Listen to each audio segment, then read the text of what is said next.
बिस्मिल्लाहिर्रहमानिर्रहीम नहमदुहु व नुसल्ली अला रसूलिहिल करीम अम्मा बाद फ़अऊज़ु बिल्लाहि मिनश शैतानिर रजीम बिस्मिल्लाह मा कान मुहम्मदुन अबा अहदिम मिर रिजालिकुम वलाकिन रसूलुल्लाहि व ख़ातमन नबिय्यीन क़ाला नबिय्यु सल्लल्लाहु अलैहि वसल्लम मा ख़ातमन नबिय्यीन ला नबिय्य बअद सदक़ल्लाहुल अज़ीम व सदक़ रसूलुहुल करीम। पर ख़त्मी नबुवत ईमान नबी खुदाई कसम ची दस खल्क मुसलमान नवी जान बबूली ची मनून के द कुरान मम हकीकत की मुताबिक द कुरान नबी ताज बसर लरी द ख़त्मी नबुवत ताज बसर लरी द ख़त्मी नबुवत वली ताज बसर फराज बल इंसान नबी कि मिर्ज़ा ग़ुलाम अहमक पशान दावे कड़ी कि मिर्ज़ा ग़ुलाम अहमक पशान दावे कड़ी दा बंदा खुद शैतान वी रहमान नबी काबिल क़दर तालिबानो ननन ज़मून मकसद दी बज़म अनवर शाह कश्मीरी रहमतुल्लाह अलैहि द आगे खबरी द आगयो कौल कर दे आगे के अनवर शाह कश्मीरी रहमतुल्लाह अलैहि फरमाई कि कुम मुसलमान ख़त्म नबुवत दो पारा ये वक्त इंटरटेन हम और की नदी बांधी जन्नत वाजिब शो नो अनवर शाह कश्मीरी रहमतुल्लाह अलैहि ना चाहता पूछ वक कि दुमरा लोया दवा त संगी कवले से अनवर शाह कश्मीरी रहमतुल्लाह अलैहि व तो फरमायो दवा मा ज़क वकड़ा कि कयो तरफ ता जहन्नम ता अल्लाह रब्बुल इज़्ज़त द ख़त्मी नबुवत तो परे छी वगिम ता ती रकड़ी दवर गुरजई और बल तरफ ता कादियानी द कादियानी ब दगा ख़त्मी नबुवत मुहाफिज ता छी वगिमटे द ख़त्मी नबुवत दोबारा तेरा कड़ी दे दीता पे गौर वर्कली किताब ता दुनिया की डेर द ख़त्मी नबुवत जिंदाबाद नारे लगवले ताखु बार बार वेल ख़त्मी नबुवत मजलिसुन की बशर की दे नंत संग जहन्नम के प्रोती दा ख़त्मी नबुवत मुहाफिज त चिदा का पेगोर मिलावशी नो अल्लाह रब्बुल इज़्ज़त तब जलाल वर्षी और अल्लाह रब्बुल इज़्ज़त बदगा दा ख़त्मी नबुवत मुहाफिज द जहन्नम न रऊबसी और जन्नतुल फिरदौस त डोर दाखिल फगो तालिबानो अल्लाह रब्बुल इज़्ज़त ची द दुनिया पैदा करा नो द दुनिया इब्तिदा हम दे और इंतहा हम दे द हर शी इब्तिदा हम हुई इंतहा हम हुई हम लगा सरंगी द दुनिया की सुमर शियान दी सुमर चीज़ुन दी द हर शी इब्तिदाशता शुरुइशता और इंतहा हमशता यो दासी वक्त ची दगा दुनिया नवा यो दासी वक्त दे ची दा दुनिया शता दे और यो दासी वक्त बराशी ची दा दुनिया बनेगी हम दगा शांता द नबुवत सिलसिला हज़रत आदम अलैहिस्सलातु वस्सलाम ने शुरू हुआ और दगा सिलसिला रतला हज़रत मोहम्मद मुस्तफ़ा सल्लल्लाहु अलैहि वसल्लम मानी ख़त्म वाला तो दी सिलसिले ख़त्मी दलु तो वेले शी ख़त्मी नबुवत दी सिलसिले तो सवेले शी ख़त्मी नबुवत यानी द नबुवत दगा सिलसिला द अंबिया दगा सिलसिला द यूला सुनर ज़रा कम ज़्याद पैगम्बरान द आदम अलैहिस्सलातु वस्सलाम ने शुरू शु और द हज़रत मोहम्मद मुस्तफ़ा सल्लल्लाहु अलैहि वसल्लम बांध ख़त्म शु नुदी तो वेले शे ख़त्मी नबुवत ज़मून उस्ताद मुहतरम अल्लाह विसाय साहब दामत बरकातुहुम आलिया फरमायल लका सरंगी अल्लाह रब्बुल इज़्ज़त बांध तौहीद ख़त्म दे अंदरंगी नबी अलैहिस्सलातु वस्सलाम बांध ख़त्मी नबुवत ख़त्म दे लका सरंगी अल्लाह रब्बुल इज़्ज़त په وحدت کې لا شریک دی، څوک سره شریک نشته. همدارنګې نبی علیه السلام سره په ختم نبوت کې څوک شریک نشته دي. لکه څرنګې الله رب العزت په یووالي کې تنها دی، همدارنګې نبی علیه السلام په ختم نبوت کې یک تنها دی، هیڅوک سره شریک نشته دي. دا زمونږ او ستاسو عقیده دی. د قرآن د 100 آیتونو او د 210 احادیثو نه دغه عقیده ثابته ده.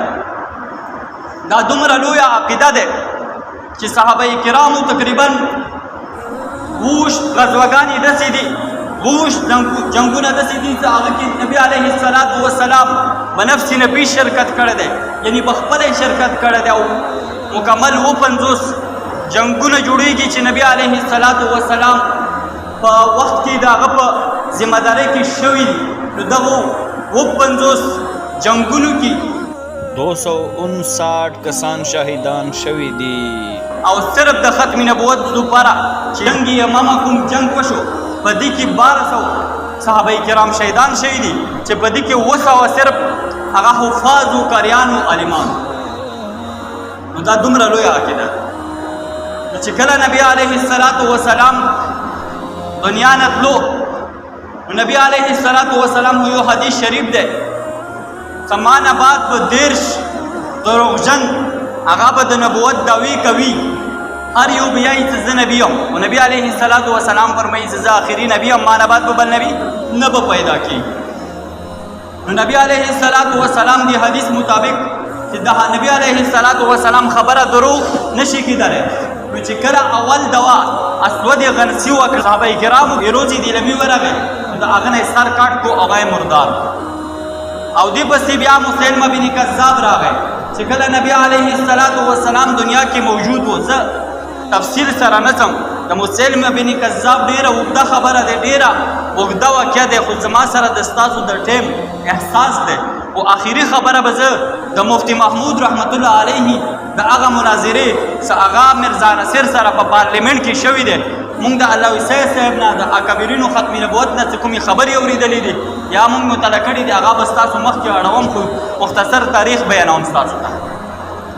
نو مسلمه بن کذاب چې کله د ختم نبوت دعوا وکړله، نو نبی علیه السلام ته کسان راولېږل، یو قاصد یې راولېږو چې نبی علیه السلام ته هغه وویلو چې د نبوت ما سره نیم کا. نو نبی علیه السلام ته وفرمایلو چې دا نبوت کذابي شی نه دی، دا وهابي شی دی، دا د الله طرف نه ګفت ملاو دی، دا چا سره نیمیږي نه. نو بیا څه کوم دی؟ نبی علیه السلام دنیا نه تشریف یوړو، او چې کله هغه جنگ شروع شو، نو مسلمه بن کذاب سره جنگ وشو. په دې جنگ کې ابو بکر صدیق رضی الله تعالی عنہ ټولو نه اول چې کله نبی علیه السلام دنیا نه تلو، نو ټولو نه اولی د صحابو نه دا اجماع واخیستله، د صحابو سره دا مشوره وکړه چې دغه سړي د نبی علیه السلام په نبوت باندې ډکه چولی دی، لهذا د خلاف سره د جهاد شروع شو. نو چې کله مسلمه بن کذاب سره جهاد شروع شو، نو مسلمه بن کذاب مردار کو، او دغه کوم ملګري وو هغه څه وتښتېدل او چا چې اسلام راوړو. او خبره دی پورې راتلله چې تقریبا د انګریزانو ته چې کله مسلمانانو ښه مضبوط شکست ورکړ او ښه مضبوط شکستونه به ورکول، د ټیپو سلطان غوندې او د مختلف تاسو اکابرین دیوبند داسې لوی علماء کرام د شیخ الهند شاه عبدالعزیز صاحب، شاه عبدالغني صاحب، شاه ولی الله صاحب، داسې لوی بهادر د زمانې چې هغوی کله انګریزانو ته پته ولګېده چې دغه خلک څه کوم دی، د مو هر ځای کې کله کمای کوي، د دوی د مو خاتمه غواړي. نو انګریزانو کوشش وکړي چې یو داسې کس پیدا شي چې هغه د ختم نبوت باندې ډکه واچوي او ختم نبوت دعوا وکړي چې زه نبی یم او ما نه بعد به بل نبی نه پیدا کېږي. دا ډکه واچوي، هغه نه بعد څه کوم دی زموږ کار آسان دی. او دویمه خبره ده چې د کوم جهاد دی، د جهاد ته حرام وایي، نو بیا زموږ کار آسان دی. نو په دنیا کې انګریزانو نظر وکړو، خو انګریزانو څوک پیدا نه کړل سوا د مرزا غلام احمد قادیاني نه. چې مرزا غلام احمد قادیاني چې کله دوی ته پیدا شو، دوی ته په پیسو باندې ملاو شو. دا مرزا غلام احمد قادیاني هغه قادیاني دی چې کله دی د اول چې کله دی تقریبا د نوجوانۍ عمر کې و. په دې عمر کې چې کوم دی د انګریزانو چپړسیتوب به کوو. په دې عمر کې یو وخت داسې راغی چې میرزا غلام احمد قادیاني خپلو ملګرو هغوی ورته وویل ته کور ته لاړ شه لږه چیني راوړه. نو چې کله کور ته راغی نو دې چیني راخیستله خو دې مزغه دومره کار نه کوو چې مزغه یې دومره شاټ شوي وو د دې پیغمبرۍ د دعوې د وجې نه چې هغه مزغه دومره شاټ شوي وو چې د چینۍ په ځای ورته مالګه راوړله. خو وخت تېرېدو دا میرزا غلام خبیث دومره خبیث انسان و چې کله دې سره به په یو جیب کې لوټه وه او په بل جیب کې به ورسره ګوړه وه. په یو جیب کې به لوټه وه او په بل جیب کې به ورسره ګوړه وه. خو کله به په د لوټې به د خپل څه کوم دی د محترم صفه کوه. خو چې کله دا یې صفه کولی په دې ټیم کې به دی غلط شو او د ګوړې سره به یې صفا کړو او بیا به کله خولې ته لوټه واچوله او ګوړې سره به د محترم صاحب صفا کړو.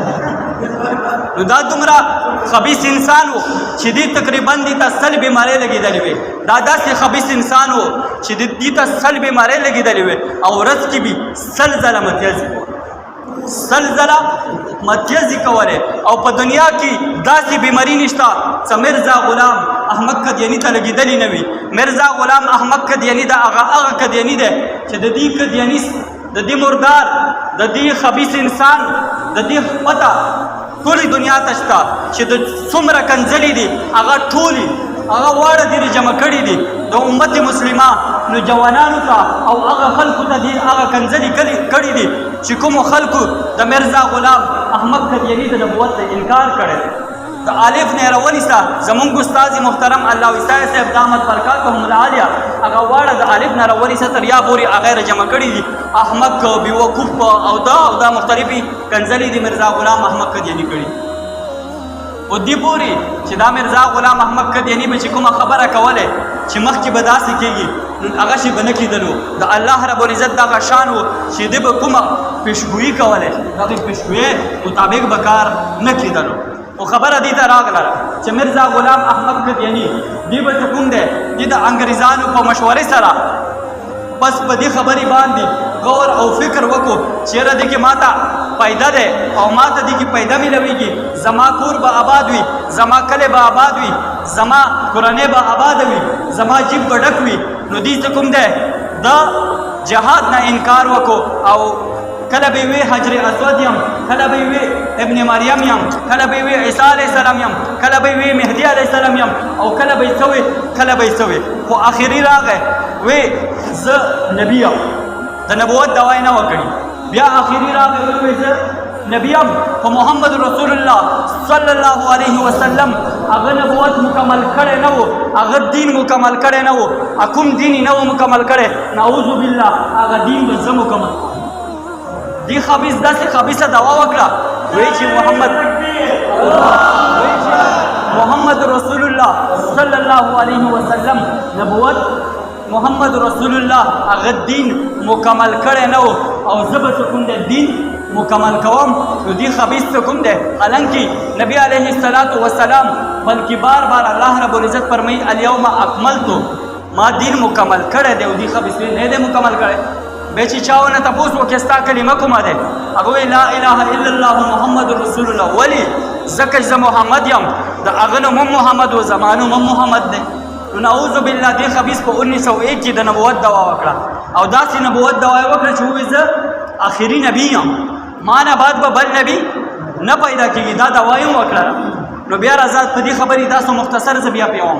په 1906 کې میرزا غلام احمد قادیاني کوم دی مردار شو او پلیټرین کې مردار شو. نو راځه پسې د علماء دیوبند دا تحریک جاری و دغه تحریک د انور شاه کشمیری رحمت الله علیه په قیادت کې جاری و او انور شاه کشمیری رحمت الله علیه هغه د دنیا نه رحلت وکړو. حضرت علامه عطا الله شاه بخاری رحمت الله علیه د هغه تحریک قیادت په لاس کې واخیستو. دغه قیادت کوم دی پاکستان جوړ شو په 1947 کې. په 1953 کې عطا الله شاه بخاری رحمت الله علیه کوم دی د قادیانانو خلاف تحریک شروع کړو. چې کله قادیانانو خلاف تحریک شروع کو نو په دې تحریک کې تقریبا لزر مسلمانانو قرباني ورکړي. داسې مسلمانان شهیدان شول چې مکمل تقریبا لزر په دې کې علماء کرام، په دې کې حافظان، په دې کې هر قسمه مسلمانان شهیدان شول. داسې مسلمانان شهیدان شول چې د عقل د ورته حیران شي. ایو مسلمان راغی د مرزا غلام احمد قدیانی خلاف چې کله جنگ شروع، نو په دې ټیم کې یو جنگ تیریږي په دغه ځای باندې. چې کله د جنگ تیریږي نو مرزا غلام احمد قدیانی چې کوم پیروکار دي، هغه که پولیس دی، هغه که فوج دی، نو د هغه خلاف یې کوم دی جنگ شروع کړی و د مسلمانانو خلاف. نو چې کله د مسلمانانو خلاف دی جنگ شروع کړی و، نو په دې ټیم کې دغه جنگ راغی.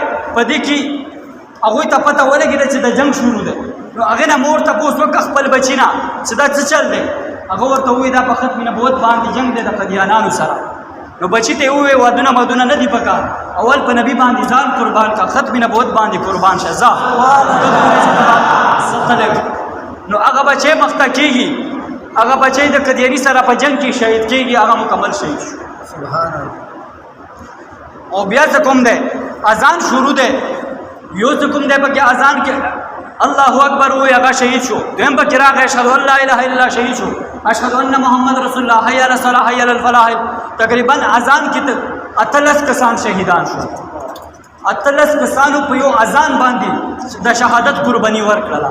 او بیا هغه نه بعد یو مسلمان دی، هغه د ختم نبوت ناره وویله، پولیس والا لګیا شولو د ختم نبوت دغه نارې کوم چا چې ناره ویلې وه هغه ته یې ګزار ورکړو، په یو لختې سره یې وویلو. نو هغه وویل ختم نبوت زنده‌باد. او بیا چې کوم د ګاډي ته وخېجو، بیا یې وویل ختم نبوت زنده‌باد. بیا یې د ټوپک د کنداغ سره وویلو، بیا یې وویل ختم نبوت زنده‌باد. تاڼې ته یې ورسو، تاڼې کې چې کله کوز کو ورته وویل ختم نبوت زنده‌باد. جج ته محمد مخامخ کو او جج په مخ کې دی وویل ختم نبوت زنده‌باد. جج یې دا څه فیصله کې راغلی دی، هغه وویل د ختم نبوت نارې وهي. نو هغه څه کوم دی جج ورته وویل 1 کال سزا، دی وویل ختم نبوت زنده‌باد. 2 کال سزا، ختم نبوت زنده‌باد. 3 کال سزا، ختم نبوت زنده‌باد. 4 کال سزا، ختم نبوت زنده‌باد. 6 کال سزا، ختم نبوت زنده‌باد. جج ورته وویل دا خو لیونی دی، تاسو لیونی څنګه راوستی، بارې وباسئ او دا څه کوم دی قتل کې ختم یې کړئ. هغه ورته وویل، هغه په ګډا شو، ورته وویل ختم نبوت زنده‌باد. نو جج ورته وویل چې بس دا خلاص کې دا لیونی دی، دا په دې نه پوهېږي. نعرہ تکبیر، ختم نبوت زنده‌باد، ختم نبوت زنده‌باد. مرزا قادیانی مرداد، مرزا قادیانی مرداد. نعرہ تکبیر. یو پلار خپل بچی راوړي، هغه په اوږو باندې راوړي، هغه زخمی شوی دی. نو چې کله دغه زخمی بچی میدان ته راوړي، نو دې ټیم کې قیدیانانو دغه جنگ شروع، نو په دې ټیم کې پلار ناره وویله ختم نبوت، بچي ووایي زنده‌باد. په دې ټیم کې ګولۍ راځي او دغه پلار او زوی دواړه شهید کېږي. دا د څو تحریک و؟ دا د 1953 تحریک و. بیا پسې 1973 دا د علامه عطاءالله شاه بخاري رحمت الله علیه په قیادت کې چلیدلی دی. او بیا څه کوم دی 1963 کې بل تحریک وچلیدو. اخري کې څه کوم دی، اخري خبرې ته راځم، هغه څه کوم دی د چینوټ په ځمکه باندې که الله رب العزت تاسو ته ژوند ډېر کړ، دې کال دا اراده وه چې کوم چې د دریمې درجې نه 12 طلبا دي د ختم نبوت دورې ته لاړ شي، ډېر لوی اکابر ورته راځي، ډېر لوی خوند دی پکې د الله ویسی صاحب دامت برکاتهم العالیه او د لوی لوی اکابرو نه، هغوی نه به تاسو درسونه اورئ، ډېره فایده به دي.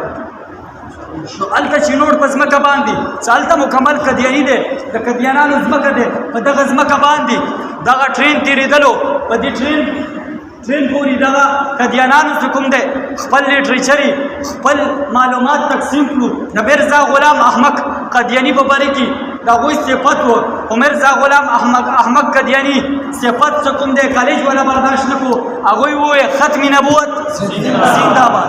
او وی قادیانی مرداد. په دې ټیم کې زمونږ پاکستان په آئین کې قادیانان مسلمانو او کالج والا مخکې ناره لګولې وه چې ختم نبوت زنده‌باد، قادیانی مرداد. هغوی ته مخکې نه پته وه، خو چې کله دوی ته پته ولګېدله چې دا زمونږ په ځمکه زمونږ بېعزتي کېږي، دا څنګه خبره ده، زمونږ په ځمکه زمونږ بېعزتي څنګه کېدلی شي. نو دغه ایکسپریس چې کوم ټرین دی دا د پېښور نه کراچۍ ته روان، نو چې کله کراچۍ ته تلو نو هغوی ورته دا په لاره کې پړاو واچو چې مونږ به دغه ماشومان د سکول د کالجان دغه به مونږ رکوزوو او دوی سره به ظلم کوو. نو لارې ورته ونیولله په 29 مئی باندې دغه کلیجیان څه کوم دي په دغه چینوټ په ځمکه باندې بیا واپس را روان دي. نو دغو قدیانانو دهشتګردو دغو قدیانانو سرکشو هغوی په هغوی کلیجیانو باندې حمله وکړله او دومره ظلم یې ورسره وکړو چې الله عیسی صاحب دامت برکات و ملاله فرمیل چې په وینو کې سره شول او دغه ماشومان څه کوم دی دوی اوبه وغوښتې هغوی په خوله کې ورته متیازي وو. نو دا د ختم نبوت عقیده په ډېرو قربانۍ سره چې کله هغوی دغو قدیانانو خبیثانو په هغوی باندې ظلم وکړو په دې ټیم کې زموږ د عالمي مجلس تحفظ ختم نبوت زموږ د اکابرو جماعت دی زموږ د دیوبند جماعت دی عالمي مجلس تحفظ ختم نبوت اکابرین هغوی میدان ته راغلل. علامه تاج محمود رحمت الله علیه په دې باندې خبر شو. علامه تاج محمود رحمت الله علیه د تحریک چلولو اعلان وکړو. په دې سره علامه یوسف بنوري رحمت الله علیه چې هغه د عالمي مجلس تحفظ ختم نبوت امیر و. عالمي مجلس تحفظ ختم نبوت امیر یوسف بنوري رحمت الله علیه د تحریک اعلان وکړو چې قدیانی خلافت تحریک چلیږي. نو چې کله تحریک شروع کو په دغه ټیم کې د بټو سره ملکتونه وشول. د بټو سره عبدالحفیظ پیرزاده سره د حکومتي اراکینو سره ملکتونه وشول. د پیپلز پارټۍ حکومت و هغوی سره ملکتونه وشول د ختم نبوت په باره کې. او هغوی ورته وویل دا کافر نشي کېدلی ځکه چې د دوی په سر باندې پګړۍ ده او د دوی ږیره دی په بدن په جسم باندې او د دوی مکمل اسلامي دي په لاس کې تسبیح دي درود شریف یایي ذکر کوي منځ کوي روژې ساتي. دا څنګه کافر کېدلی شي؟ نو مفتی محمود رحمت الله علیه میدان ته راغی د علماء دیوبند بلکې د مسلمانانو طرف نه مفتی محمود رحمت الله علیه د مسلمانانو ترجمان وټاکلی شو. یوسف بنوري رحمت الله علیه هغوی ورته بار شول. هغوی د پارلیمنټ نه بهر کرویي کوله او مفتی محمود رحمت الله علیه په پارلیمنټ کې دننه کرویي کوله. مفتی محمود رحمت الله علیه مختصر خبره چې کله کومه مناظره دی خبیث میرزا نصیر سره شوې ده هغه مناظره ستاسو په مخ کې راوړم. او بیا چې کله یوسف بنوري رحمت الله علیه او دغه اکابر دیوبند په بریلیانو کردار شته په دې عقیده کې شاه احمد نوراني څه دی چې اوس اویس نوراني صاحب هغه بچی دی. شاه احمد نوراني په دې کې کردار شته دی. صحیح ده؟ نو احمد نوراني صاحب او مفتی محمود رحمت الله علیه او څومره اکابرین چې وو هغوی د بوټو سره ملکتونه وکړل. د بوټوی په دې خبرې باندې جوګه کو هغه یې دې ته تیار کو چې پارلیمنټ کې د مناظره وشي د قدیاني سره. یوه ورځ یې ورته وټاکله چې مناظره دې وشي د قدیاني خبیث میرزا ناصر سره. نو میرزا ناصر ته ذوالفقار علي بټو او د دې څه کوم تحریک و هغوی ورته ووایي چې تاسو راشئ دلته دی مفتی محمود رحمت الله علیه سره او د دې څه کوم ګروپ دی کاروان دی دې سره د مناظره وشي. هغوی وایي دا خو هېڅ خبره نه دی مناظره به مونږ ورسره وکړو دا څه خبره نه دی. او دې چې کله پارلیمنټ ته دی راغلل یوه ورځ ورته وټاکلی شوه نو تقریبا 11 ورځې په دې باندې جرح وشوه. په میرزا نصیر څه کوم ګروپ و په دې باندې جرح وشوه. او بیا صدرالدین هغه د لاهوري ګروپ مشر و هغه باندې هغه سره وګمټې بحث وشو. هغه نه بعد مفتی محمود رحمت الله علیه مخامخ کېنستلو. مفتی محمود رحمت الله علیه فرمایي چې ما ته دا حالت ډېر مشکل و چې دغه میرزا نصیر سپینه ګیره سپین پګړی او د دې بدن څه کوم دی د اسلامي چې کوم شاعر دي د هغه مطابق په لاس یې تسبیح درود شریف ذکر. نو دا ډېره مشکله خبره وه. په دې چې ټول پارلیمنټ والا وایي چې دا خو مسلمان دی دا څنګه کافر دی دا خو مسلمان دی. خو خبره دې ته راغله چې مناظرې ته کېناستل. مفتی محمود رحمت الله علیه ورته وفرمیلو چې د میرزا غلام احمد قدیاني په باره کې ستا دا عقیده ده. هغه ورته ووایي دا امتي نبي و. څه نبي و؟ امتي نبي و. یو نه تپوس وکړه چې امتي نبي څنګه جوړېږي؟ هغه ورته ووایي دا چې کله یو انسان کامله اتباع د نبي علیه الصلاة وسلام وکړي نو دې نه څه کوم دی امتي نبي جوړېږي. نو هغه ورته ووایي مفتی محمود رحمت الله علیه ورته وفرمیل چې آیا دا دوا صحیح دی؟ هغه ورته ووایي بلکل صحیح دی. نو بیا مفتی محمود رحمت الله علیه د دې نه بل یو تپوس وکړ چې کله دا دوا صحیح دی نو بیا میرزا غلام احمد قدیانی څه کوم دی هغه خپل کتاب کې لیکلی دي او ما د شپې پړاو کړی دي چې میرزا غلام احمد لیکلی دي چې څوک ما نه مني هغه کافر دی. دی ورته وایي کافر خو دی او ورکوټی کافر دی. د بخاری شریف والا نشته. بخاری شریف کې یو باب راغلی دی، امام بخاری رحمت الله علیه قائم کړی دی، کفر دون کفر، د کفر نه لاندې کفر، یعنی دا کفر دی او کم کفر. نو مفتی صاحب هم مفتی صاحب و د علماء دیوبند ترجمان و، هغه ورته ووی دی خو کفر لیکلی دی، خو لیکلی دی چې پکا کافر دی. هغه ورته ووی مرزا نصر چې پکا کافر خو دی خپل کفر کې پوخ دی. یوه خبره شو، هغه ووی خپل کفر کې پوخ دی. مفتی محمود رحمت الله علیه ورته وفرمیل چې نه دی خو لیکلی دی چې دایره اسلام نه خارج دی. مرزا نصر ته ورته نه دی اسلام څو درجې دي، که نیمو درجو نه خارج شي نو نیمو نه خارجي. نو مفتی محمود رحمت الله علیه ورته وفرمیل چې ستا مشر مرزا غلام قادیانی لیکلی دی چې دا جهنمی هم دی. نو هغه نو په دې ټیم کې د پارلیمنت والا څومره ممبرانو حیران شو چې دا وګوره مونږ کافرون شو، جهنمیانو شو، دایره اسلام نه خارج شو او د مسلمانان شو. دا څنګه؟ په دې ټیم کې مفتی محمود رحمت الله علیه فرمایي چې دې ټیم کې زما زړه خوشحاله شو چې د خلکو ذهنونه بدل شو. نو بیا مفتی محمود رحمت الله علیه ورته وفرمایل چې ستا مرزا غلام احمد قادیانی آیا د دینه مخکې د نبوت دا کامله اتباع چا کړي دي؟ آیا د کامله اتباع والا څوک وو؟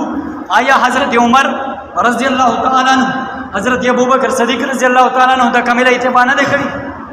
نو دی ورته وایي چې نه هغوی نه دی کړی، هغوی امتي نبیان نشي کړي. حالانکه که سوچ وکړي ټول نه زیاته اتباع د نبي علیه السلام ابوبکر صدیق رضی الله تعالی عنہ. نو دی بیا ورته تپوس کوي چې ستا مشر خو لیکلی دی.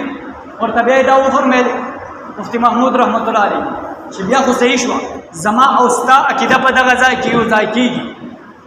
تم ختم نبوت منې، زن ختم نبوت منم، تم خاتم النبیین منې، زن خاتم النبیین منم، خو تی په مرزا غلام منې او زه په محمد رسول الله صلی الله علیه وسلم. هغه ورته ووی مرزا غلام احمد دا فنا فی الرسول، یعنی دا محمد رسول الله شوی او مکمل، دا محمد رسول الله کی نعوذ بالله حلول کړو. دا دومره غلطه خبره وکړه، دومره غټه ګستاخی وکړه. هغه نه بعد مفتی محمود رحمت الله علیه ورته فرمایل چې ستا مشر خو لیکلی دي چې زما تعلیمات څوک نه مني، زما تصدیق د ټولې دنیا مسلمانان 70 کروڑ مسلمانان زما تصدیق کوي، خو صرف ذریته البغایا د بدکارانو اولاد هغوی زما تصدیق نه کوي. د ذریته البغایا یعنی د بدکارانو اولاد. نو دلته خې د ذریته البغایا نه بدکاران، بدکار غوره دی یعنی بدکاره ښځې. نو دا د زما تابعداري نه کوي، زما حکم نه کوي، زما تصدیق نه کوي. نو دې کې خو 70 کروڑ مسلمانان راغلل. هغه ورته ووی مرزا نصر کفر سرم دلیل وي اگر چې منګړک وي. نو هغه ورته ووی چې د بغایا نه مراد سرکش دي. نو مفتی محمود رحمت الله علیه هو علم شخصیت څه ګپ شپ خو نه. مفتی محمود ورته وفرمیل چې داسې خو قرآن مجید کې استعمال شوي دي وما کان امک بغیه، هلته هم بدکاره مراد دی او دلته هم بدکاره مراد دی، ستا مشر هم بدکاره لیکلي.